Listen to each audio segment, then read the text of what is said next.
Hi, welcome back to the Jackie and Glenn channel. I'm Jackie. I'm my husband, Glenn. He's my husband, Glenn.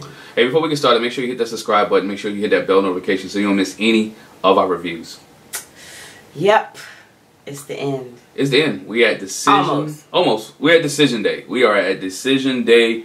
And we get to find out what our 5 couples did on decision day. And let's say, when you know you got Chris and Paige, you got drama. So the decision day was filled with a lot of drama. But we're not going to start with them. We're going to make you wait just a little bit to get our Chris and Paige review. But let's start with Clara and Ryan. Alright. So, we see Clara and Ryan coming into decision day. And the experts made a point to say before going in, we know they've got a strong bond. But physically, as far as intimacy, that's stalled.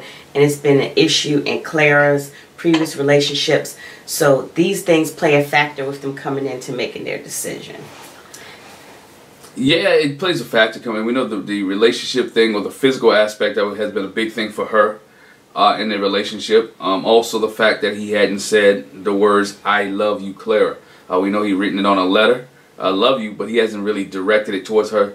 But she said it in the little clip that they showed. He has showed her all the things of love. He's given her the affirmation. He's given her gifts. He's given her everything that she's looking for. He just hadn't said the words. Right. All right. So when they come in to sit down with the experts, the question is, you know, how's everything been going? And Ryan's like, everything's been good. It's given him a chance to be introspective. And as far as her, you know, she said, I came into it with high hopes, but realistic expectations, and they've been pretty much a good fit. Yeah, pretty much a good fit for what she wants. Again, Clara is a person who loves hard, and she's all in. I think she was all in from day one when it was at the wedding. She was like, my biggest fear is that I love you and that you don't love me back. So I figured she already knew in her mind from day one, I'm not leaving unless he says he doesn't love me. So she was in this for the long haul. So, I mean, of course she's going to say everything is fine. They asked, you know, what has he learned from her? Because she's spicy. She's some kind of lady, you know. And they called him an alpha male. I really didn't see a whole lot of alpha male from Ryan, but they said, you know, you're a bit of an alpha male, and maybe she's some of an alpha female, and how's that worked out? And he says, you know, they've been very similar. They like being right, and so he's learned how to effectively communicate and understand each other. Yeah, he is an alpha male, though. And an alpha male doesn't mean that you got to be loud and boisterous. He's an alpha. No, I'm not saying that. Yeah, well, he's an alpha male because he is precise. He wants things done a certain way. We saw him being an alpha male, but he was telling Claire, look, at the beginning, you talk too much. I need you to pipe down and try to control things. And we know throughout the season that Ryan kind of controlled things on the back and on the behind the scenes to keep everything tight-lipped and keep everything as if keep everything to look a certain type of way. And I think that was his alpha male status, or how he used his alpha male characteristics to keep things on the tight lip. Clara says that she's in this, of course, we know. She said they've gone slower than most people. She didn't even say for my taste. She said for most people. But you know, he did explain his reasons why. And, you know, she said, again, I have gotten words of affirmation from him. I haven't gotten an L word or I love you. And she realized the trust building. And he says trust building is slow for him. So basically, she was like, I'm in this. I don't want to die on this hill. I'm going to go with the process and, you know, just, you know, see where it ends up. Yeah, and again, there's only 8 weeks. I think he does love her. He said she's the most beautiful. She was real beautiful, that she's pretty, that he likes her. But with Ryan, it's just slow. It's a slow process. We thought we would get I love you on decision day, but we didn't. At least they stayed married, and I think by the time we get to the reunion, he might have said it. That he might have said, I love you. Hopefully he said I love you, and hopefully she got some. But, you know, we'll see with Ryan. He's still moving slower. Yeah. Because he said vulnerability for him comes from chipping away. And she's been chipping away at it over these 8 weeks, like you said. I mean, it's only 8 weeks. I don't know how much you expect to, like, completely, like, you know, a whole relationship be formed in 8 weeks. But we come to decision time, and Clara's like, you know, he's my best friend. I can talk to him about everything. Yeah. This is the healthiest relationship I've been in by far.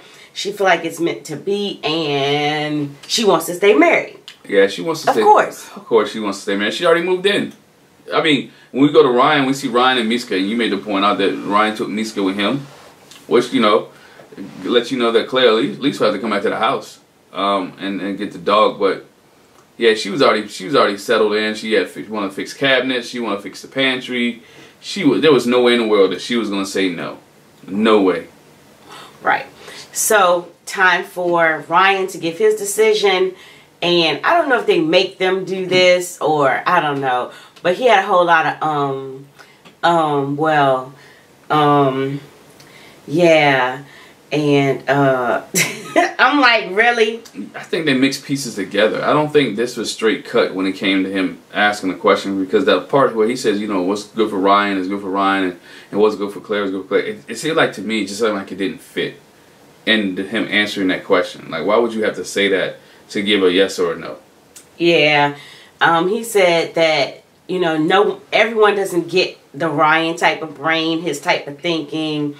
But she's kind of getting that he knows it in this process takes time and commitment, and what works for Ryan might not work for her or doesn't work for her. But in true Ryan fashion, he says, yeah, for sure. I 150% want to stay married. Yeah, you know, we said that it didn't take long for them just to jump into it. It was like quick when they asked the question. The experts asked the question, and you knew they was gonna stay married. It had to be something really bad for him to say no. I know some people was on the fence about Ryan. I just thought, you know, he was a person that, okay, let me do this when the cameras go off. He was more like AJ to me from Season of Philadelphia, where AJ was kind of private, laid back, and when the cameras are off, now you see them to a different type of AJ you see on Couples Cam. I think when production leaves and if Ryan and Clara gets on a Couples Cam, which we think they probably will, that you'll see a different type of Ryan. I don't know if I want to see them on Couples Cam, honestly. But I do. I want to see how they adjust. I'm not all that excited about that. But anyway, yeah, I do want to highlight the point that you just made, that the experts, I feel like they did way less talking before it came to decision time. Like, they got to what's your decision pretty fast. So, Pastor Cal lets them know, you know, we're all very proud of y'all. Y'all exemplify what the aim is that they want to accomplish with Married at First Sight. And Dr. Pepper says, you know, there'll still be challenges, but they could, you know, make it through it. So, that's Claire and Ryan. I think pretty uneventful. Of course, like you said, we didn't get the I love you. We didn't expect him to say. We didn't. I don't know about y'all, but we didn't expect him to say it. Not at all. We didn't expect him to say it. All right. Next, one of the more obvious decisions. We got Haley and Jacob. All right. I don't know. We say obvious because I was on the fence with her. I was on the fence with her. I could have seen her coming into decision day having one decision, and sometimes I would like bounce back and forth with her. But we'll go into we'll get into it. So the experts ask her how she feel today. She says she feels pretty good today coming into it. How was the wedding night? Her wedding night was great. We had fun at the reception, and what did she learn in this process? I learned how to communicate, to process my emotions, and to verbalize. Jake pretty much was like, you know, yeah, wedding day was good. And he basically kind of said it fell apart after that. But, and it did. So. It did. I mean, I always joke and I talk about the sex was being trash. And that's why it fell apart. But really, I think what fell apart was when he called her a liar. When he thought she lied about everybody else going downstairs, hanging out, and she didn't want to be with him. And he had put his walls up since then, and they were never right from Vegas. He brought something up that I didn't think about. They did set apart on a plane. She left him on the airplane. She moved seats, and he felt abandoned. He felt like, dang, we married. And then when they moved into the apartment, they went in separate rooms. So from the get-go, coming back from Vegas, those two was just at each other's throat. And she said it. I didn't feel comfortable. I didn't feel comfortable. And you know, the only good day they had without an argument was wedding day. Pretty much. Pretty much. He said for him, he's learned, I don't know if he said learn, because later on he'll say something else, but to have patience under pressure. He said he didn't handle well their little tiffs and the ups and downs that they had. She said that he projected onto her his stuff from past relationships. And he said, you know, when we had our little issues or whatever, your family said that give Haley time, give her some space. And he said, so I tried to give you some space when we were going through stuff. And she said it came across to her as a lack of interest. He said it wasn't his intention. She kind of looked at him like, okay. She didn't feel like that's what he did. Yeah, I want to stay there, though. But, I mean, he was taking the advice of the family. Trying to be if you give a guy an instruction, he's the type of guy, you give him instruction, and most guys instruction, they're going to try to follow it to a T. He's going to follow it. And the family was like, oh, well, she's upset, give her space. But while him giving her space, she misinterpreted that as him not caring. Now, again, that's where the communication piece comes in. And he might have said, you know, I'm giving you some space to, you know, so you can get yourself together. So she would understand it and know that. But again, she could have asked, like, you know, why are you being so distant? And he could have communicated, I'm being distant because your family. I think that's, to me, that was the first time she ever heard him say, that's why I gave you space. Yeah. Like, yo, 8 weeks and you never communicated. This is why I'm doing what I'm doing, because your family told me, you know, the advice that I got was to give you space. And so I think that right there, she felt like, oh, he's not into me. And again, he felt like I'm trying to do what I'm supposed to do, and she ain't into me.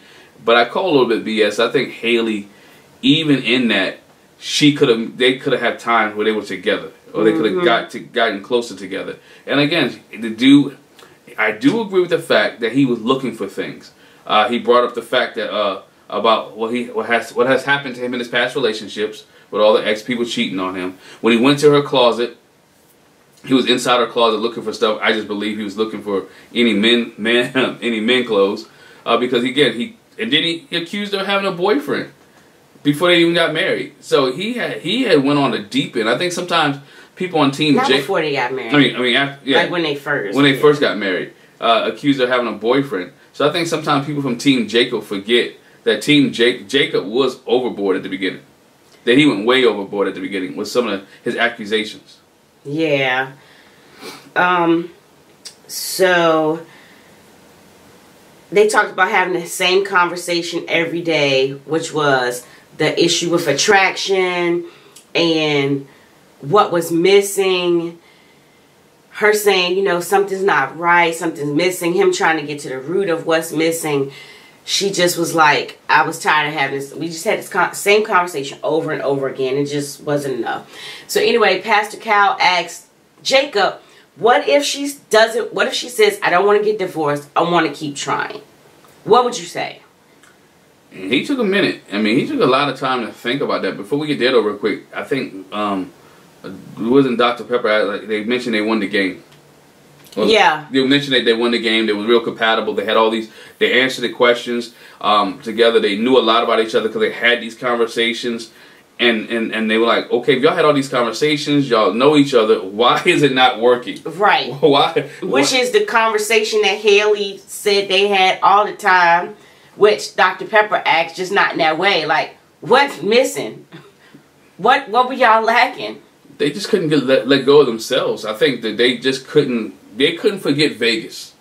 They couldn't forget what happened in Vegas. You know, they didn't take on the saying of Vegas. What happened in Vegas stays in Vegas. They couldn't leave what happened in Vegas in Vegas. And then they brought it back to Atlanta. And when they brought it back to Atlanta, they just could never get right. And they just couldn't linger. And Jacob couldn't let go of the fact that, okay, she may not be physically attracted to me right now, but she does like some qualities inside of me. Because Pastor Cal brought up, or one of the experts brought up when they wrote the letter, Dr. Pepper brought up, when you wrote the letter, you said all these nice things. But that was at the end. That was at the end. And I think they said that too. It's like, okay, when they wrote the letters, that was on the retreat. It's like almost too little too late. Because she did make a big deal of, I'm not attracted to you. and like she couldn't find anything, and now all of a sudden you find all this stuff you have. And even when she wrote the letter, she said, oh, I can see why we were matched now. We got a lot of this in common. It was like too little too late. Yeah, it was too little too late. But to me, that's why the question Pastor Cal asked, you know, what if she said she's willing to try, what would you do? And Jake said she had 8 weeks to try. And I don't know if we ever really did. So he didn't say no, but he was like, yeah, she had 8 weeks. No, he was checked out. I think both of them, when, you know, even go back to the original question, ask Haley, how you doing today? She was like, great. I think she was great because she knew today was the day that I end this relationship. Today's the day that I'm going to say, today is the day I ain't really got to deal with Jacob no more. Well, kind of, but we also know that she was like, you know, getting divorced is basically not a good look. She didn't want to it to end up like that. I can understand what you're saying. Like, she came into it like, okay, this is the day where I make my decision or whatever. But throughout it, that's why she didn't, at the halfway point, she didn't give in, because she was like, you know, I don't want it to end up in divorce. That's like a failure to me. She didn't want it to go that way. But I mean, I can get what you're saying. But at the same time, she's not happy about getting divorced. She didn't want it to end like that. It just did. But I think she could feel Jacob was already checked out. I mean, look at all the things. She's checked out too. She checked out too. I mean, the issue of the bracelet didn't come back up, or him leaving and not talking to each other. No affection. We still saw them separate, sitting on the couch on one end and the other end. I mean, even when they made their decision, they never really embraced. They really never said bye or didn't. Why would they embrace? They had a whole conversation about the fact that she couldn't even give him a hug. I feel like they could have bumped fists or shook hands or something. They didn't do anything. And so she never showed him any type of affection except for that one time they had drunk sex. Which is weird. But anyway, so she says, you know, she felt like she put in all the effort she could. She says she wants to get a divorce. They never could get past the arguments or make a real connection. And her thing is, why am I going to stay in it just out of obligation, just to be in it? So I'd rather just cut my losses and be gone. But she did say she learned a lot from this process about herself. Yeah. And about going through it. Yeah, so they both said no. And Jacob was like, really? I'm happy. This is the one couple that I want to see on the reunion. When it happens, I want to see Haley and Jacob on the reunion, and I just hope that Kevin Frazier or the producer, whoever writes the questions, asks them the tough questions. Yeah.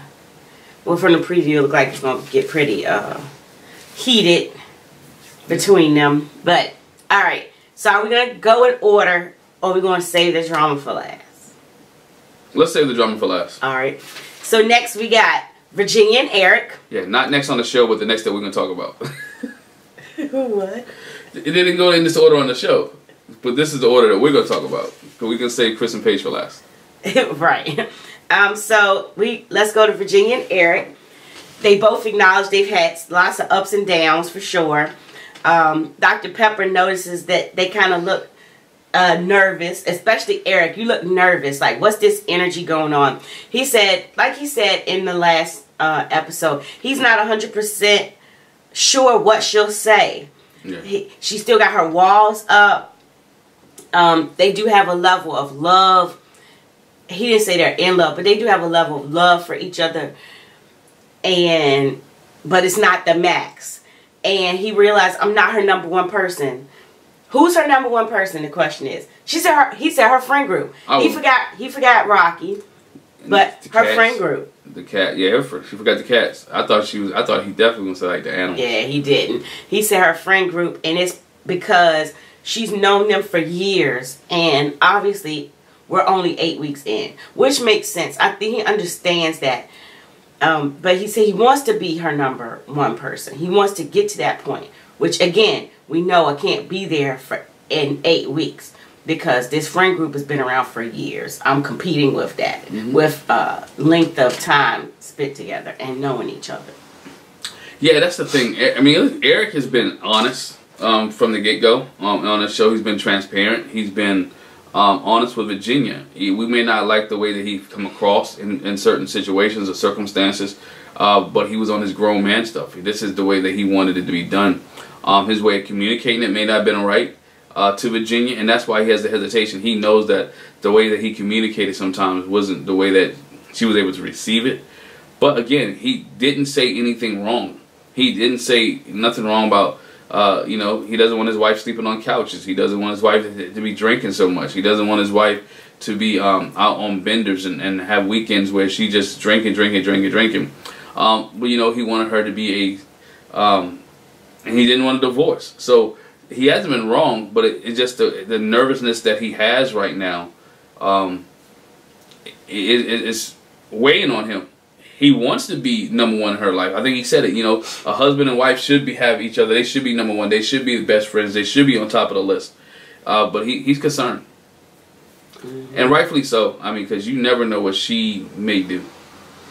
For Virginia, she said it's been hard for her because she's never had to need somebody, and Eric wants her to need him, but she still has her guard up.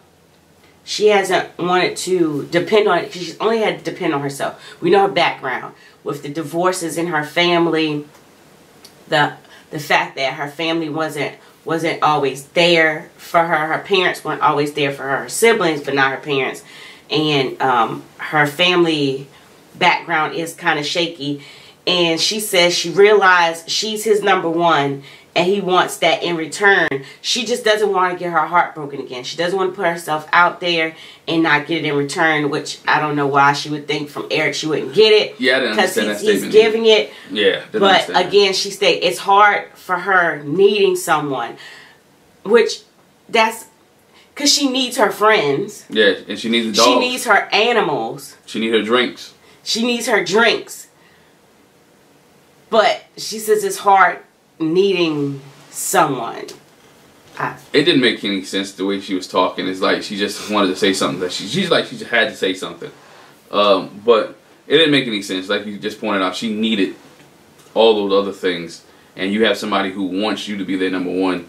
Who really, if you think about it, besides the animals and the friends, it's the most consistent thing she'd have had in her life. Yeah. I mean, she said it. She's like, this is the best. By this time, I would have ran. I would have been gone. So that means he has been the most consistent thing in your life, besides animals who can't talk and the friends, even more so than your family. What's wrong?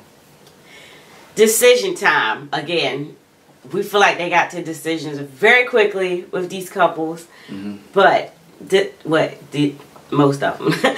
Decision time. He says, you know, there's been more highs and ups that have outweighed the lows. And it's shown him a lot about himself. He's made some mistakes, but he's working on that. It's been hard times with them. He's not sure if it will all work out. It's been crazy, but he wouldn't change a single thing. He likes her. He has a level of love with her. And he said he wants to tell her one more thing. Virginia doesn't even get to give her whole spiel. Eric takes it, but he was like, you know what, I'm a take charge type person. I got one more thing I want to say, and boom, he gets down on one knee and asks her, Virginia, will you stay married to me? Yeah, he shot a shot. And you know, then they didn't at that time, but later on they show a clip of him asking her dad, you know, would it be okay? I'm going to say yes on decision day. Would it be okay if I asked Virginia to stay married with me? And Dad gave him his blessing and everything was good. Cool there. Yes. And you look at Virginia, she had no other, he kind of forced her to say yes.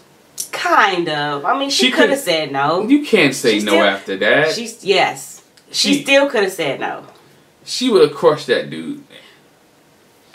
Yes, but in being truthful and honest with myself, she still could have said no. Would it have been, it would have been the first time, where somebody got crushed at decision day. You know, you got to do what's best for you. Neil and I forgot the young lady's name. Samantha, I believe. But yeah, she was like, yeah, and Neil's like, no, and she ran out crying. I mean, it wouldn't be the first time, but I mean, I do understand, you know, with the theatrics, for lack of better words, you know, the drama about it. Will you stay married to me? It kind of does force you, but if you're real and that's what your decision is, you'll still say no. But we knew she was gonna say yes, so of course she said yes, baby. Yes, baby. Yeah, because she doesn't want divorce. I still don't think that they make it. I even though they both said yes, and the cameras get to go away now, I still don't think they make it. And just because of one of the age, the grown up, they have a lot of issues. The drinking's an issue. The friends are an issue. The animals are an issue. The living situation is an issue. I feel like that's more of an issue than it should be because, like I said before, we shouldn't be making that much of a decision with changing dwelling places when we're 8 weeks in. But now I mean, after the camp, they were forced now at this point. So I just think Virginia and Eric, they were going to be, by the time we get to the reunion, not even by the time we got to the reunion, if they find out now, they mightn't, I don't know. It just to me like they have a lot of issues. The age difference, the, as I mentioned, the drinking, it just to me, they both say yes.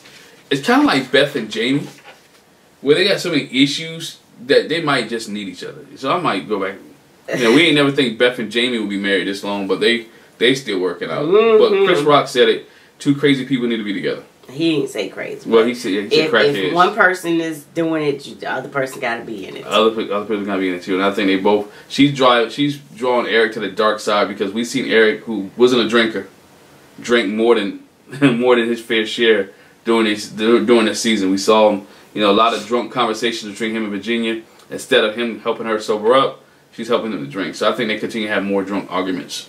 And one of them's going to be a major blow up. I hope not, because, I mean, they did come to that conclusion. I think it was Dr. Pepper brought that out to them, you know. But anyway, that's Virginia and Eric. Like I said, she didn't even get to do her whole spiel because he went down on one knee. So we didn't hear a whole lot of her humming, giving her reasons. So, but they stay married. Yeah, for now. For now. Next, my favorite, which this one I knew it wouldn't disappoint. Brianna and Vincent. Yes, honey. Vincent come looking fly in his suit.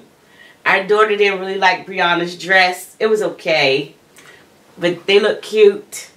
Yeah, the dress was okay. Vincent, you know, shirt and tie, you know, shaved head, real, you know, but beard on point. That suit was tight. He was ready to go, okay? Tight meaning fine. Tight not like his shirt was tight. Yeah, no. Not Vinny the Pooh. It's not none of those at all. Yeah. And we saw another gentleman come in fly too, but that's something else. But I feel like Vincent came dressed for the occasion. Which, by the way, I don't feel like Virginia was dressed for the occasion. What you usually see people come in to Decision Day dressed like, I feel like Virginia was kind of dressed down compared to how most people come in there. He probably was dressed up for her. I don't know, but I feel like she was kind of dressed down. But anyway, even Haley came in there. She brought it. She brought it. But I feel like Virginia didn't. But that's neither here nor there. So, Brianna and Vincent come in and how's it been? Vincent says, it hasn't been easy, but we've held each other's hands through it. She's been there for me. Remember, that was his thing. He wanted somebody to be down for him, to be there for him, and that's what she has been. She's learned how to show her emotions. Yep. Thanks to Vincent, and be more vulnerable because he is sensitive, but he's not weak, is what she said. You know, she's learned how to kind of let down that hard shell and be less assertive, but at the same time, she says, it hasn't been a breeze. She's been working on that. They both acknowledged they got different communication styles. And that he said Brianna's more direct and it's kind of rude. That threw me. I was like, did he just say she's kind of rude? And that bothers him. I was like, Vincent, don't do it. But again, he asked for somebody to be direct. When they said their wedding vows and they was talking about it, he asked for somebody to be direct. How can you ask for somebody to be direct And when they're direct, you're mad at the fact that they're direct. Well, he just didn't want it rude. He wanted direct, but not rude. He said that. I think this is the first time he said that it was rude. That kind of threw me. I was like, oh no, Vincent. I think no. rude is the person who receives the interpretation, not the person who delivers it. And isn't that the point? Yeah, so but she's direct, and he interpreted it as being rude, and I understand that she you know, and that has nothing to do with bossiness. That's just being like, hey, you spilled something, clean that up, or you know. Again, we saw him get. I'm not saying he was sensitive. I think he's a strong man. I think he just has some things. Doesn't like to be pointed out. Don't like to be embarrassed, as he mentioned earlier. Yeah, as he mentioned. She made a point to say, you know, I don't mean any harm when I say it, which she said that to him before, and I think he's getting it. She said she's tried to keep herself in check, but at the same time, her tone and her directness is a part of her. That is who she is. And she said, I can't change myself no matter how much he wants me to or doesn't want me to. Like, this is who I am. Now, she basically also did say, though, you know, I know how I can kind of tone it down. I can't change me completely, but I do know that it's a certain way that I have to that I'll have to deal with him. But she said, fundamentally, I'm not trying to change myself. Yeah, I mean, man, for somebody who's direct and who can come off rude, you really, when you're dealing with people, sometimes you got to think more. And I can just be honest. I try to think more before I talk to people. I don't want to come off rude. It doesn't always work that way because of what you're in. It doesn't always come off that way because when you're always direct, and look what she has to be in. Look at her profession. She's an engineer. I'm sure the majority of men that's there, and she's in the lead of projects and things. So she has to be assertive. She has to come off direct, and she hasn't been able to learn how to switch that off or turn that off. And you know, it's gonna take some time, and she'll learn over a process. You can't learn over 8 weeks. And so the more her and Vincent spend time with each other, the more they have conversation, more that they get involved. They're gonna have some more arguments about her being direct, or in this case, he called direct and rude. And she's going to have to become more conscious about it. And it may take time for her to get to that point where she knows how to deal with Vincent and not necessarily walk on the eggshells, but become more considerate of his feelings. And try to say it in a way that is not abrasive. But if he's in his feelings, regardless of how she say it, he's going to find it rude and direct. So, decision time. Brianna goes first. She said she didn't want to change herself as someone, but she loves how she's fit to him. How they're getting to each other and fitting together. And she wants to dig deeper and see where it would go. And so she says yes, she wants to stay married. Of course. Which we figured what she was going to say married. They had some bumps in the road, some issues they need to talk about. But it's something they can't get over. Yes, there's some things they not. Okay, a lot of things they can get over. So there's a lot of the baby situation they can get over. As I mentioned a few minutes ago, the aggressiveness in her voice or her assertiveness, they can get over. Her being in, trying to be in charge, they can get over They can get over a lot of those things. So for her to say yes, it was tremendous. And what if she said yes, Vince is gonna say yes too. So, I mean, why would she not say yes? It's Vinny the Pooh. I just think sometimes they should let the other person. I think they should just. But we knew in this one, we knew they were both going to say yes. It's you couldn't pick which one to go first. We knew they were both going to say yes. But anyway, so Vincent says she's brought so much joy to his life. He's been there for her to talk to.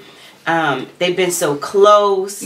She's so close to all he's been missing. And he says she completed him, which I don't know if we're there 8 weeks, but he said he's been missing a woman. He's been missing her. So. But yeah, so somebody basically, like we said, Vince's thing was, I needed somebody to have my back and be supportive, and she has been that. They had to do it early when his grandma had her health issue. She had to really step up, almost like Iris and Keith. She had to step up there, and he appreciated that. So he said, there's something I have to tell you. And then he goes under the couch, and he pulls out a box, and it's got her name in it. And it's like, Brianna, will you marry me? It's cheesecake. Her favorite thing is cheesecake. And she was like, I love cheesecake more than I want a ring. And then she's like, no, I'm just playing. Which is surprising. She don't like the little ring Married at First Sight got him? Probably not. Why would I? That ring was just a placeholder because we're going through this process. I understand wanting one that they picked out themselves to really say, I want to be with you. It's not the experts that put us together. I'm not doing this based on the show. But at the end of this 8 weeks, I want to be with you because I've learned enough and we've been through enough and we've connected enough that I want to be with you. So he said he want to be with us. Do he need it? I mean, I was just curious. I know Go Couple Iris, Keith brought Iris another ring. I think Woody got Amani another ring. You know, it means and more we just when saw it's Virginia got Ryan another. I mean, Ryan got Virginia. Well, anyway, Eric got Virginia another ring. Yeah, it says more when it's actually coming from your heart, and you're at the point where you're like, okay, no, this time I'm making the decision to be with you. So, anyway, my favorites. I'm looking forward to seeing them on Couples Cam because I know when we come to the reunion, they're still going to be together. If they're not, I would just be sick to my stomach. But I love Brianna and Vincent. I knew they would stay together, so yay! I think they will. Team B and V. I think they will work out. I think they still have some differences they need to address. But it's not unsurmountable. But yeah, it's not unsurmountable. I'm interested to see them on Couple Cam to see how they work out the economic budget. Oh, they'll work it out. How they work their budget out, and if Steele's paying $250 to get her hair did. Probably that's not. And then they still spending $200 out for dinner. Just want to see how things have changed. I mean, and when you progressed. think that big snapper like he had, that big old piece of fish. When you go to them $high restaurants, no, I just want to see how they navigate through some of their challenges. Yeah. All right. So, the cap, for the day, we knew it was gonna be something. We just didn't know it was gonna be this. Chris and Paige. We had missed them for the last 4 weeks. Yes, I'm glad they showed up, and he showed up on time. Unlike, because we have seen where one person didn't show up or they came late and were halfway in it. Mm-hmm. We've seen that before. So Paige showed up and Chris showed up, and Chris brought it as usual. You know, our daughter watched it with us, and she and I both had to acknowledge, like, he's not our most favorite person, but the suit was tight. Yeah. The suit was tight. He brought it. He looked nice. He still had them lady legs, but it's all good. And our daughter liked Paige's outfit. She was like, yes, mama. So they both came ready. That's why, again, I said Virginia was dressed down compared to everybody else. But anyway. So we see Chris and Paige coming in, and of course we get a flashback, you know, the experts saying how much drama it's been and how many issues they've had. And so basically they're not really asking. I feel like they come into this not really asking for a decision because they already made their decision. Again, it's like when Pastor Cal sat down with Chris, I'm just trying to get some resolve and figure out what happened. Mm-hmm. So Chris comes in. How'd you feel on wedding? You know, he talks about the fact that when he first saw her, he felt blessed when he first saw her, that she's everything a wife should be. She's this, she's that. You know, he spoke very highly of her. But he also said that at times she got agitated. He'd see that agitation. She didn't protect his feelings. You know, he was going through some things and he felt like she didn't really look out for him.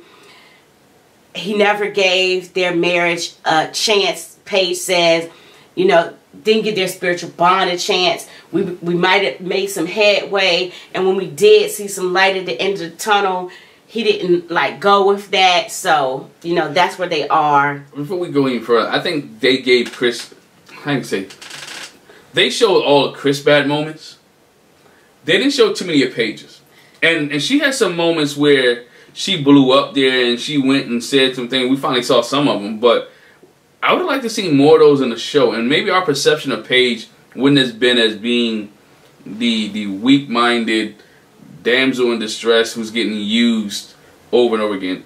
Because we at least would have saw her put up some type of fight. Mm-hmm. And with the clips they showed last on this past episode, they showed her put up some fight. I wanted to see some more of those. You know, even when they had the conversation when they was out at the, I guess we'll call it the backyard, picnic area, whatever you want to call it, after the whole incident with Mercedes, we still didn't see how she went off a little bit. They didn't show that on the show. They showed it, you know, when we watched this show. But I wanted to see that in the previous sessions. You know, show Paige who she really is. Not in a bad way, but she wasn't always... Look, I did give him some lip. I did go off. I did curse him out. I did say X, Y, Z. They could have gave us that. But I think with the editing, they made her look a little... I don't know. I feel like the type of go off that might have been described there, I really don't... I don't think she did that. I don't think she did that.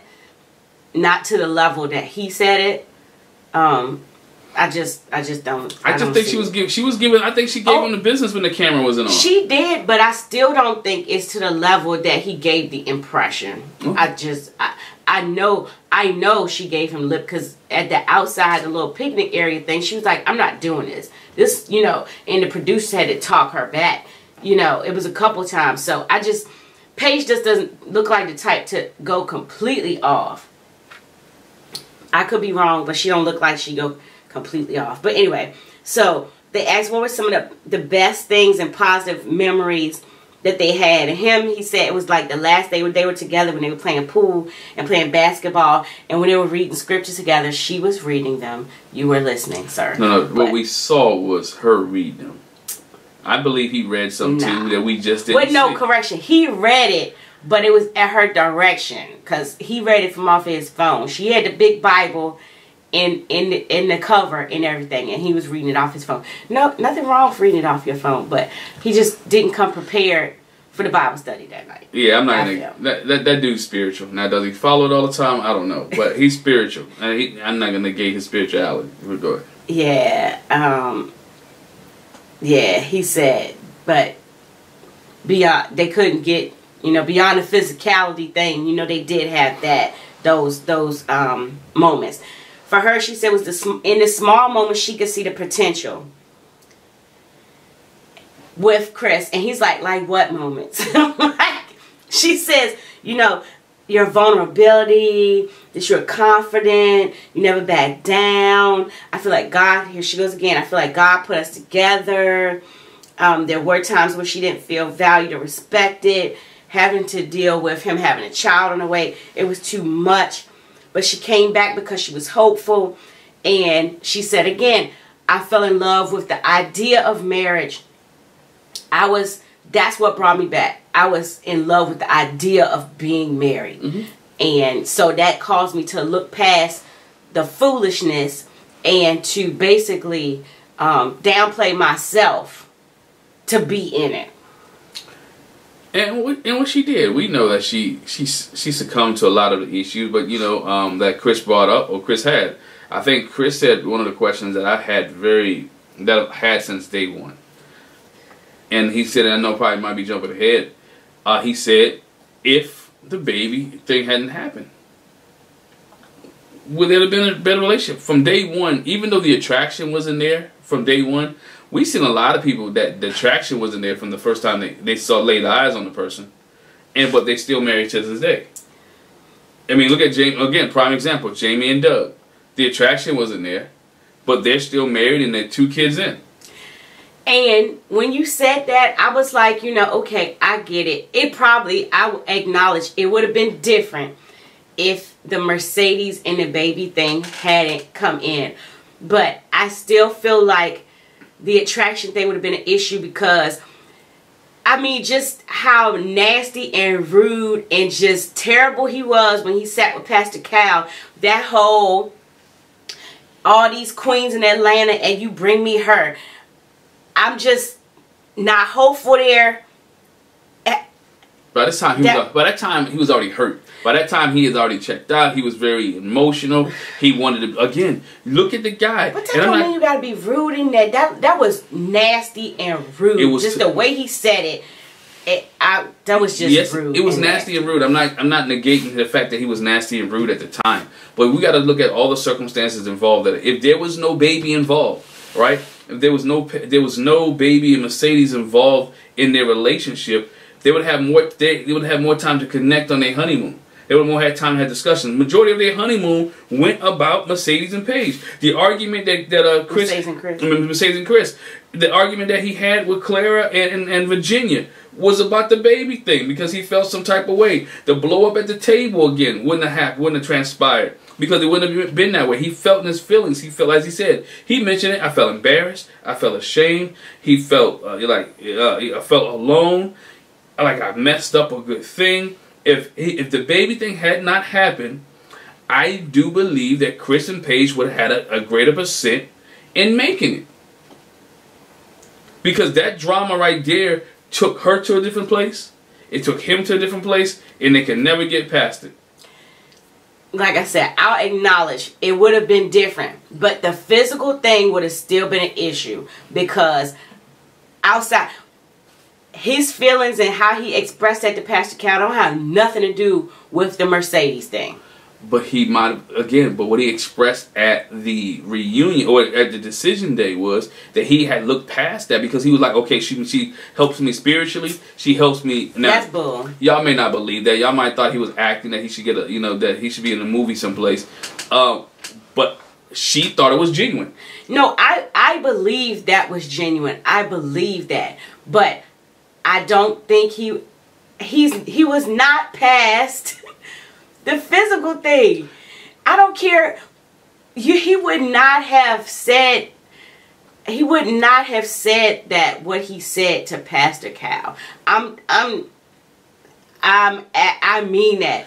He just no. I think he used that just to get out. I think he said all those things so he could get out. But he didn't have to use that. Well, anyway, we're getting off. Yeah, we'll get there. We'll get there. I'm just, yeah. So the question was, do you see where you could have been kinder to her? You could have treated her better. And he said he regretted not moving in. Mm-hmm. He said that the way it was on the plane back to Atlanta, he didn't come to Atlanta. He went to Chicago after the fact. He called her the best thing that he never cherished. He realized that after his behavior after the honeymoon was just out of control. That he said, I should have done things differently. But she's the best thing I never cherished. She embodies everything that he wanted in a wife, and he allowed the external circumstances to affect that. Again, by point, no external circumstances, all the things he just said. And she still wouldn't have been cute to him. There's some people married to folks now that they're not cute, but they love other things about them. But Chris is superficial. That is what that conversation with Pastor Cal showed. Chris is superficial and he's about looks. Yes, I think those people that got past that, they're more mature when it comes to that. I still say Chris is immature on that front. And I'm not changing on it. But I think he could have. I don't think he wanted. But only thing I can do is he wanted it to work out now. So if he wanted to work out now, that means to me, based off what he's saying, that he looked past. He went past the appearance. That he looked deeper. It will come back up. That he looked past the appearance and he wanted to be okay. Now I know who Paige is. It will come back up. Okay. But he said from the bottom of his heart he really wanted to apologize and say he was sorry for ruining everything. Again, she was what he needed and he didn't appreciate it. And he meant it when he said he was afraid of falling in love with her. I think he did too. Again, I think the biggest thing was the baby. He wanted a family. And then he wants his family to stay together. So when the Mercedes situation came up, he was like, oh, dang, this is my opportunity to a woman that I did love, that I was engaged to, and she happened to be pregnant. I want to keep my family together, but I'm already in this process, so let me go with the person that I've known longer than 3 days. The person I've known longer that I may not be all fully attracted to, who may not be my type. I'm going to go back to the person that I was engaged to and we have dated for months, instead of be with this person who I've known for 3 days. And that's what the process in his mind. Yeah. Doesn't make it right. I'm not agreeing with Chris, but I'm just trying to get you to think the process that he was thinking at the time. And so with that, he says, you know, I ruined everything. I could have done better. I was afraid to fall in love with you. And there's something I want to tell you. I didn't want to tell you on the phone. I'd rather tell you in person because they obviously haven't been seeing each other in person. This was his chance to see her in person and tell it. And so right here and right there, we find out he says that Mercedes had a miscarriage. She lost the baby. Yeah, he put her business out there on national TV. But we already, we already knew this before this. But for everyone that was speculating how and when it happened, okay, so we know now when he found out on the honeymoon and when they sat and talked to Mercedes, she said she was about 6-7 weeks. Mm-hmm. So at this point, she's probably about 10 or 12. So when we found out, obviously when Chris had it out on said it on social media, the question was how and when. Now we found out this happened at the end of the process. Yeah, during the during the process. process and before decision day. So she was still very young in the pregnancy, early in the pregnancy. Okay, so which you know, then he breaks down and cries, which yes. I can truly understand. Been there, done that a couple times. Been there. It is an emotional talk about. It's something that when you have somebody who you care about and they lose a child, it becomes emotional. So I'm not gonna say his tears was fake because I've been there. Oh no, I believe they were absolutely real. And his emotional breakdown was genuine because I've been there. Like I said, been there when you had your miscarriage. So I understand that. You know, and to bring that up again, he realized if I knew this was gonna happen, I would have basically I would have treated you better. I would have taken care of you better. To me, he's like, yo, I'm kind of messed up. I put myself in this situation. It didn't work out. She had a miscarriage. And I ruined the relationship that I had with you. That if I would have just played my cards right and been a true man and do what I needed to do, I might have had a marriage at the end of this. Well, but he felt like he was being a true man by, you know, being there for his family. Being this there is for the his thing. family. Hindsight is always 20/20. He was torn. Looking back, hindsight is always 20/20, and that is the whole thing about making decisions. In the moment when you make a decision, you don't know what will happen. You're making your decision based on the facts that you have right then and there. Anything can happen after that. It's no way you can predict that. Hindsight is 20/20. He can say that now. But her thing was she was trying to get him to see where you can still be a father, you can still have your family, and we can still be married. He couldn't see that. And so it is what it is. He could see it, but that's not what a family looked like to him. He didn't want his family. That's why I say he couldn't see it. Yeah. He couldn't see that vision. But he cries and he runs off. And, you know, she's looking at him, and Pastor Cal was like, do you want to go see about him? And she did. She goes outside. The producers kind of almost give the impression that he got in his car and he left, but he's in the car. He just hasn't left. And he's very emotional because the thing is, guess what? No matter when a miscarriage happens, when you think about it again, you do feel that again. So in that moment, we don't know how far after the miscarriage this is, but those emotions still come back, and I absolutely believe was genuine. I'm not ever going to say that he was faking or playing that up. I believe those emotions are genuine because I think even the hardest person, even the meanest person, when it comes to some things like that, you feel that. Yeah. You feel that, and it's going to come out. And he apologizes to Paige again and go to the whole car conversation. Yeah. She was concerned about his mental health. That's why she, went to check on him. And he said he wasn't trying to diss or degrade her. He just did not handle the situation well at all. After Vegas, like you said, he said he was embarrassed. He was ashamed. He felt alone. He was trying to guard himself. He was trying to protect himself. And that's the only way he knew how to do it. Some people do. When they're trying to protect themselves and don't know how to deal with a situation, they lash out and they don't treat the people well around them. And furthermore, he didn't know her that well anyway. So that didn't help any. But he said, as a result of trying to protect myself, I see that I hurt you. And that wasn't my intention to hurt you.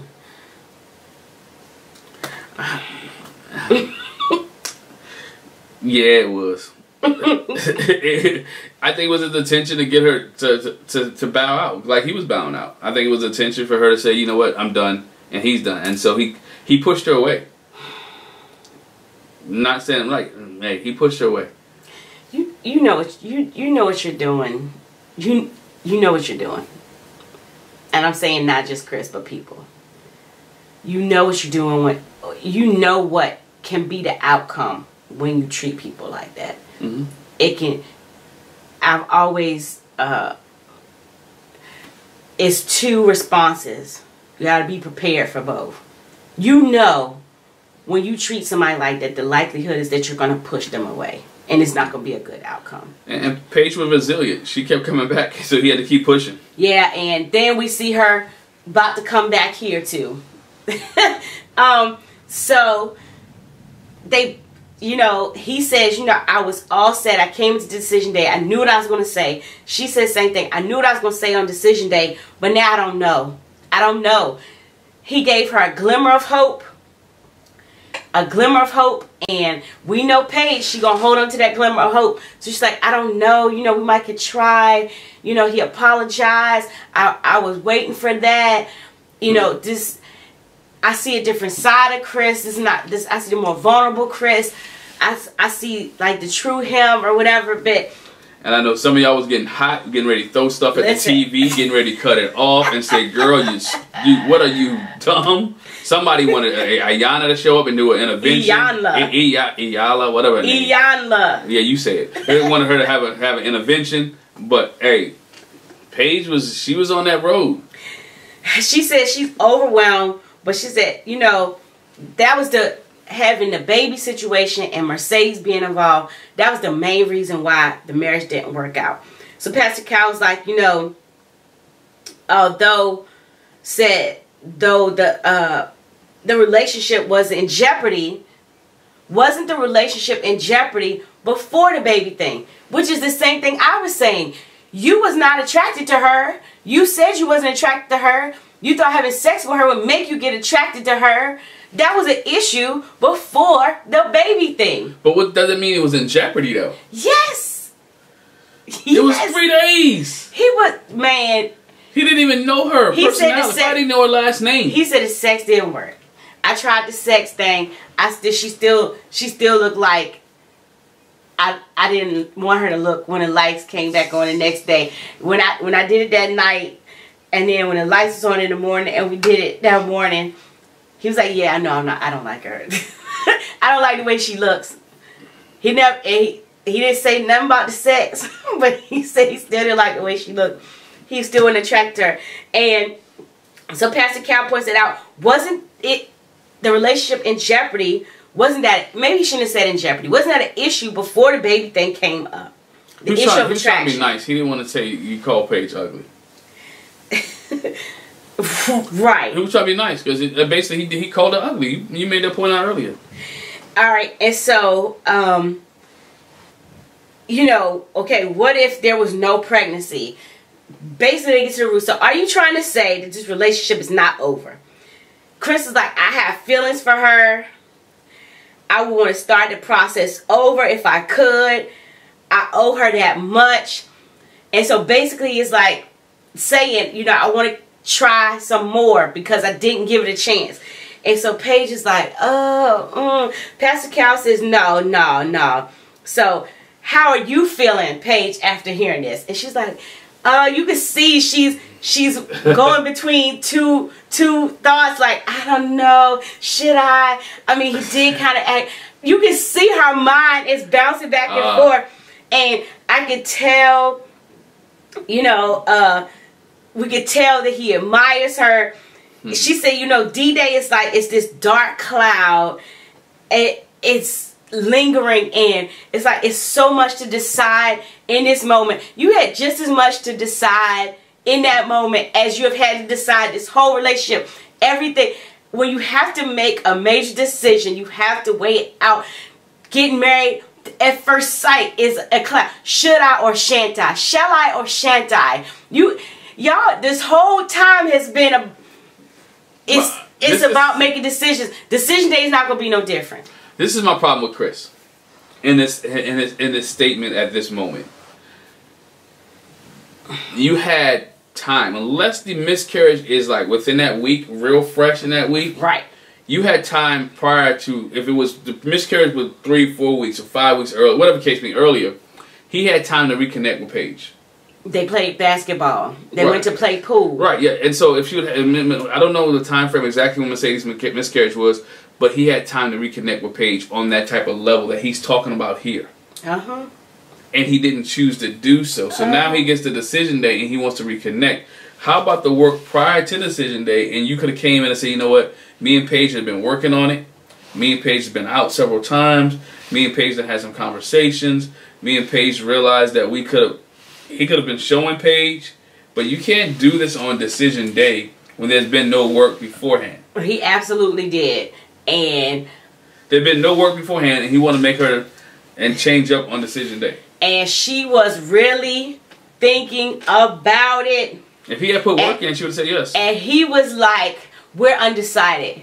We can't make a decision right now. And Dr. V is like, nope, nah, nope. Dr. V wasn't having it. Nope. She said, I'm not doing it. I feel like you playing her and that you're playing us. You trying to play us both. Nope. Nah, nope. What you gonna do is you gonna make a decision. No, we're not doing that. This is where, because this is the thing. I'm sorry, I don't mean to cut you off. Because really, when it came down to it, just like Pastor Cal said, if you're telling us now I'm undecided and I'm not gonna get divorced, then what you're saying is we're staying married. That's your decision. Just say that. But that's what Pastor Cal, the way that Pastor Cal put it made it more understandable. Right. Understandable for him. Yes. If we're gonna say we're gonna stay married, that means we're gonna try to work on it. Now we get married. Yeah. If we say we're undecided. Yeah. If we say we're undecided, then that means we're gonna stay married. And if we get divorced next week, that's cool. But right now in this decision moment, this is what you guys got to do. And now, mind you, we didn't find out till later. Paige said their process took 6 hours. Yeah. She said their process between the start to the finish of her and Chris took 6 hours. Now, mind you, when they were walking in, and I know how daylight saving time and stuff is like that, so it might have actually been like 5 o'clock when they came in. When they walked in, it was dark already. Yeah. So you know this thing probably took till midnight. So she like it took 6 hours. So from the beginning to start. So now it's like everybody's stressing. The experts are stressing. Chris is stressing. Paige is stressing. Chris done told Paige take her microphone off and told the producers. This dude has power with producers. He know. Look. What he said on there, he said you not. He told Dr. V, you not getting ready to control me. You not getting ready to tell me what to do. Yeah. I said we undecided, and we undecided. And Paige even said, "I'm just overwhelming. I don't know what to do. It's too much." Yeah, I'm overwhelmed. And then we get another run out. We get another run out. Take her mic off so we can talk. The producers are sitting down talking to her, and we saw the light bulb come on for Paige. And you know what she said? You know what?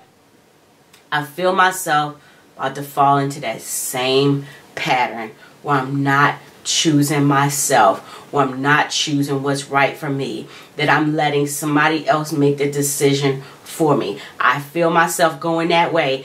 And when we were sitting there watching it, you kind of disagreed. I don't think they should force her hand. They should, but no, I don't think they forced her hand. They made her sit there and think about it. But that think, Paige. That was me not knowing that they had been a 6 hour process. Yeah. Knowing that they've been a 6 hour process, now I understand that she had some time to think. But the way they cut it and the way they produced it made it like they made her make a decision right then and there. But even and so she had 6 hours to think about it. But no, again, you mentioned it was a decision. This is a life altering decision. Or do I want to stay with this guy who's telling me now that he's going to give me a shot? The situation or the issue that we had in our relationship is no longer an issue. He's showing me his heart. He's being genuine, because she says later when she's with everybody else, it was genuineness that was there. And so do I want to put myself or make myself vulnerable to this situation or this circumstance again? I do want the ideal of marriage. I do want to be married. I do see some good quality in him, and I do believe that we could be a power couple. And so she has to process all this. Yeah. My thing was, don't give her 10 minutes to process it. Oh, no. I'm thinking they gave her a short, the way that it was cut and edited with like a short space of time. Now, if she thought about this over 6 hours, in which you can tell it was her decision because Chris didn't get mad. If he would have thought that it was the experts or people in production making her do this, he would have had a blow up. But this way, he didn't have a blow up, so he accepted her decision because he knew it was her. Yeah, he did look. Well, you jumped ahead, but because I wanted to say that Pastor Cal said his whole thing was, I'm concerned about her. Again, we don't want her to fall into this same pattern, as we said throughout the show, and a lot of you all have said too. It's like an abusive pattern. It's manipulation. That's Pastor Cal's concern. I don't want her to be manipulated. I don't want her to be controlled by him. I want her to make her decision herself. Pastor Cal says that. And she says, you know, I feel like I'm going to look stupid for being undecided. I feel like, again, I'm in that same pattern. I don't want to look like that. I want to choose me. I don't want to be just in love with the thought of marriage. I don't want to have hope, and I don't want to make a mistake and then come out with egg on my face again. Pastor Cal says, look, Chris, you need to make some decisions. I need you to be the man that I know you can be. Chris says, I'm not trying to be disrespectful by not making a decision. But Pastor Cal's like, I need you to, you're going to have to make one. You haven't made a firm decision for real this whole time. You go back and forth. Today is the day. I need you to stand up and be the man of God. I'm sorry. That's what you, for real.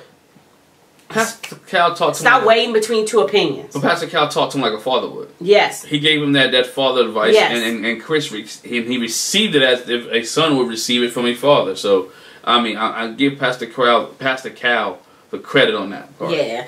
So they said in the end, they need clarity, so they have to make this decision tonight. For clarity's sake. Again, even if it's, I'm going to stay married and keep trying. Which she could have. And I even said, even if they decide not to be married, it doesn't mean that they can't still talk or date each other. Okay? And really try to start, for real, do a real reset and start over. But even when you say divorce, we're going to divorce here. It's not like they make you go sign the papers that are right after the show. Obviously they don't, because we know what happened with Amber and Matt. Yeah. So you could say, yeah, we're going to decide to stay divorced, and by the time you get to, whatever, you could have worked out and reconciled and say, you know what, we're together still. So that whole decision thing is kind of yeah, but TV. She said, I need to look out for myself and choose myself. I'm catching myself repeating the same habits, holding on to this little bit of hope. And so she opted for a divorce. He looked kind of shocked and disappointed, but like you said, he didn't argue or fuss about it. He was like, it's her decision. Her decision. He didn't blow up. He said, I respect her decision. Yeah, and so that's where we end. And I want to say again, the other thing is, the proof is in the pudding. If after decision day, after I've told you that I want a divorce, the proof is in the pudding. If you really could see us being together, then you would reach out to me. You would try to talk to me. You would call me. You would FaceTime me. You would ask me to go out after this. So we'll see when it comes back to the reunion. What did you do after the fact? Because then everything you said in this moment was bull. Yeah, we'll see at the reunion if he had tried to put in work after the fact.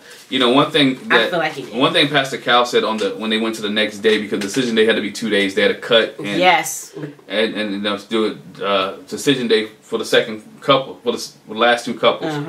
What Pastor Cal said is, I can't be pissed for her if she's not pissed for herself. Right. If she ain't mad or fed up with it, guess what? I can't be fed. I can't be fed up and mad. I'm wasting my time, because she has to be sick and tired to make a decision for herself. Yeah. So last but not least, what they've been doing the last few times, all the couples get together after the fact. So we see Brianna and Vincent show up first, and then Clara and Ryan. Then next we see Paige come in alone. We're kind of thinking Chris won't show up. Our daughter, she was like, no, I think he's going to come. I think you said it too. I was like, I don't know. He might. Virginia and Eric come. And then Haley and Jacob show up. And so everybody talks about, Clara says, I have an announcement. We stayed married. And Brianna Vince like, oh, me too. And I got some cheesecake. You know, he was like, I asked her to stay married to me with the cheesecake. Virginia and Eric shared that they're still married. And that's when we find out that he asked her dad beforehand. Yeah. He already knew, I'm going to say yes. Is it okay if I ask her to stay married to me? And the dad blessed it. Of course, Haley and Jacob are not together. Jacob made a comment that when with the Virginia and Eric, he seemed a little bit surprised about Virginia and Eric, but he's happy for them that they stayed together. Of course, they talked about they got divorced. She said she doesn't regret a thing in the process. Basically, I don't regret going through the process. Again, Jacob says, okay, I didn't really learn anything. She's like, God, dog, you ain't learned nothing, you know. And when he says I didn't learn nothing, she said, you know what, I made the right decision. I made the right decision. Because you gained nothing out of the process. So, that's fine. And so... a lot of your question, what did she gain out of the process? Right. What did she gain out of the process? What did she know about herself that she didn't know already? Basically, that she's right. Well, she learned she self-sabotaged, and married at first sight is. We already know she self-sabotaged. But Dr. But I'm saying it, and being married at first sight did not change that. She didn't change her mindset. It's like going to have gastric bypass surgery, and you don't change your mindset that now I can't eat like I used to, and so you bust your little pouch open because you're trying to eat like you did before. So she didn't change her mindset. She didn't realize that coming into this I had to change mindset. But anyway, yeah, she didn't learn anything. Then we talked to Paige. Paige talks about how the process wasn't easy. It wasn't an easy decision. She thought about staying married, but boom, we see. No, let's not skip that because Virginia has some chime in. Yeah, no, that's what I'm about to say. Oh, okay. Yeah. She said, you know, he was very apologetic, and Virginia's like, you know, she shared that Chris said he was the best thing that she never cherished. She was the best thing he never cherished. And Virginia had questions like, I question his genuineness saying that. You know, and Virginia's like, well, what was your process for even trying to stay in it? There she go again. Mine and somebody else has been all up in that. I'm glad Chris was not there at that point when she was asking all these questions. Because she don't know how to keep her mouth closed. Yeah, like, basically she was like, what were you thinking even trying to stay? Basically, she didn't say it like that, but that's what she said. Like, boo, you need to worry about your dude. And she said, you know, Paige says, well, I won't speak on other things that played a role in it, but, you know, we were there for like 6 hours, and basically she was like, I saw his heart. Mm-hmm. He said some things that he hadn't said before. And again, I kind of had a glimmer of hope. And she says, you know, Virginia's like, you know, you strong. You like real strong. And Brianna's like, you know, I understand that it's the what ifs. For all of us, and Paige and Chris more than anything, all of these what ifs come into your mind. What if this hadn't happened? What if I chose to stay? What if he has come in? It's a whole lot of what ifs. They had more what ifs than anybody else. So in the end, they all understood, okay. But basically, they was like, couldn't be me. Couldn't be me. But hey, but the what ifs are real.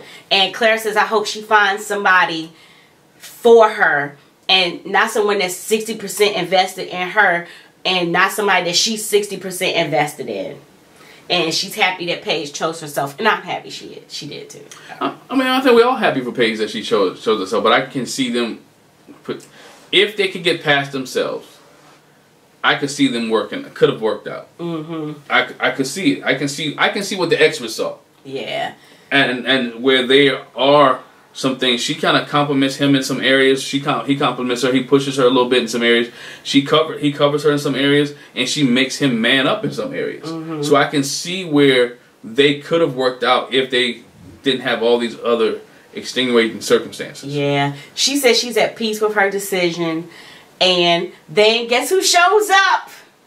Chris shows up. But he looks like he's in a good mood. He's in his space. He's dressed again. I feel like the top part of his outfit doesn't match the bottom. He had them girly jeans on with rips in it. which you couldn't see at first. But anyway, he brought a box in. I don't think we ever knew what was in the box. But it might have been some Harold's chicken again. But he shows up and everybody's like kind of tight. Except for Brianna and Vincent. But the other couples are kind of like, let's see what's getting ready to happen. Eric is visibly upset. Uncomfortable. Now, I ain't say upset. He's visibly uncomfortable. Like, he don't even know how to sit in a seat. He wants to try to put his arm around Virginia. He's like, I don't know. I might try to grab her too tight. I don't know what this joke about to say. Remember, last time he saw Chris was coming for that neck. Yeah. He was coming for that neck. So he like, I don't know what's going to happen. Yeah. So, Chris is like, hey, how's everybody doing? Not a whole lot of response to that. But what he does was he mans up and he apologizes. He thanks everybody for supporting Paige, and he acknowledges my behavior wasn't the best. I didn't treat her that well. Emotional decision day was very emotional for him, but she was there for him. And even though he said, even though I was a terrible husband, she was there for me in that space. And he was so torn and confused that he wished he had really done the process and not been a rebel. That he went about stuff the wrong way. He acknowledges all his wrong in that he's upfront and Chris been getting counseling. Somebody and not from Pastor Dwight. Not from Pastor Dwight, but somebody had, whether it's mom, dad, counselor, Bishop Matthew Stevens, whatever. Chris has been talking to somebody because he's at this point he's in a good place. And one thing I've always liked about Chris, and people may not like it, he had always manned up and owned when he was right or wrong. Yeah. You don't like his character, you don't like what he is. He's always manned up. For the most part, and I'm not saying justified, but he's manned up. He doesn't have a problem with apologizing. Whether you think it's a genuine or not, that's on you if you receive it or not. He's apologized. He's really to make things whole again and amends. It might be at the end of the show, even when he gets to the point where he apologized to Eric and he daps him up. It's genuine. And so we can talk about Chris and some of the flaws he has in his characteristics, but I can say this about what I saw. I don't know him as a person, personally, but he has no problem with apologizing and sometimes admitting that he messed up. It may take a while. It may take a while before he gets there and realizes, but he always comes around to that point. Brianna asked him what he learned in the process, and he said, I learned that no matter how successful you are, you still have some areas of weakness. You still have some flaws. You still have some issues that need to be worked on. And he said his problem is I sweep stuff under the rug. I don't deal with it. And he said I need to deal with that and stand up in my manhood. And I learned about how I treat people, that I could treat people better when I'm going through my things. And we all know some people do not deal well with issues, and unfortunately it gets put on other people while you're going through. And he acknowledged that was my thing. I was going through this thing and I just did not treat y'all, I especially didn't treat Paige well while I was going through my stuff, and that's what I learned, and I need to do better about that. Yeah, and he didn't enjoy the process. And if you ask him, I think he said with Pastor Cal, or it might have been there, if he had a time machine, he would go back and start all over. Yeah, and like you said, Eric said he appreciated the apology. They did dap up. I was like, wow, okay. And Paige was... What else was he going to do? He wasn't going to not accept Chris's apology. He could have. Not if you want another blow up. I mean, but that's the test of the growth in Chris. That's the test. Because again, here we go again. Like I said, it's always two outcomes that could be. Yeah. And are you ready for either outcome? Hopefully, Chris was grown enough that if Eric was like, you know what, it's a lot. It's gonna take me a minute, bruh. You know, thanks for apologizing. And don't dap him up, or just be like, okay. The maturity level that Chris has gone to would have shown there. Because again, you have to be ready to receive whichever outcome it is. And you know, Eric was mature. Eric took it. He should be. He's 38. He should have been. Yeah, he took it. So Paige was shocked and impressed, but happy that there was some resolve and what happened. She told him, I'm proud of you in this moment. You know, they walked out together talking about that. And so she said she felt good that Chris was there. He came to support her. And she doesn't have any expectations for what will happen from this point. But at this moment, she's happy for him to see his growth, and she's proud. So that's how it ended. For now. Yes, until the reunion. Until we get to the reunion. Which the reunion, if you don't know by now, the reunion is 2 parts. Alright, so we get 2 more weeks of Married at First Sight. And I don't know about y'all, they have dragged this season out. Woo! They have dragged the season out. But hey, it's a good thing because it gives us more content to talk about. Yeah. Leave a comment in the comment section about your thoughts. What did you think about Decision Day? What was your thoughts about Chris and Paige, Eric and Virginia, Brianna and Vincent, Jacob and Haley, Claire and Ryan? Let us know what your thoughts were in the comment section. Thank you guys for all those that are chatting in the chat box right now. Great conversation. We just want to hear from you so we can comment and respond back to you.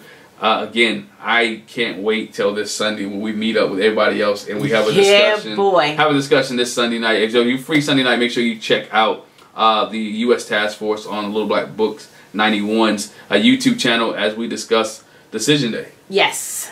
So, hey, with that being said, make sure you hit the subscribe button, the bell notification, and we'll catch you down the road. Thanks. Bye. Bye.